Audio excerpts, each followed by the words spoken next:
Pushteti vendor gjatë vitit 2024 ka ruajtur trendin rritës të shpenzimeve për financimin e funksioneve dhe shërbimeve vendore.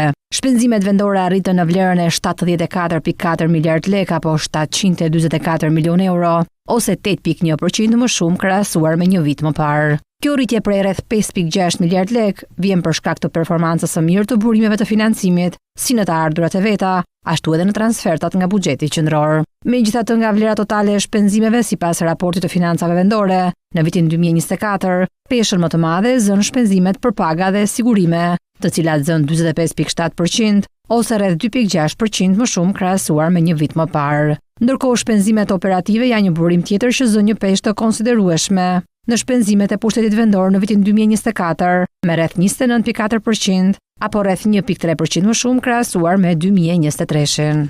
Burimi më i rëndësishëm por edhe me një impakt të drejtpërdrejtë në jetën e qytetarëve janë investimet e pushtetit vendor. Në vitin 2024, investimet vendore zën rreth 19.5% të shpenzimeve të pushtetit vendor, ose kanë rënë me rreth 4.5% krahasuar me vitin 2023. Kjo ulje e shpenzimeve kapitale vendore konstatohet kryesisht në Bashkinë Tiranë, me një rënje prej rreth 1.3 miliard lek krahasuar me një vit më parë. Raporti evidenton se vije të re decentralizimi i ulët financiar i bashkive, reflektuar në nivelin e raportit të shpenzimeve vendore ndaj produktit të brendshëm bruto, ku në vitin 2024 ky raport është 3.06% ose rreth 0.8% më i lartë se një vit më parë. Pushteti vendor ka ruajtur një trend të përafërt të raportit të shpenzimeve me PPB-n, duke u konsoliduar në këto vlera për shumë vite.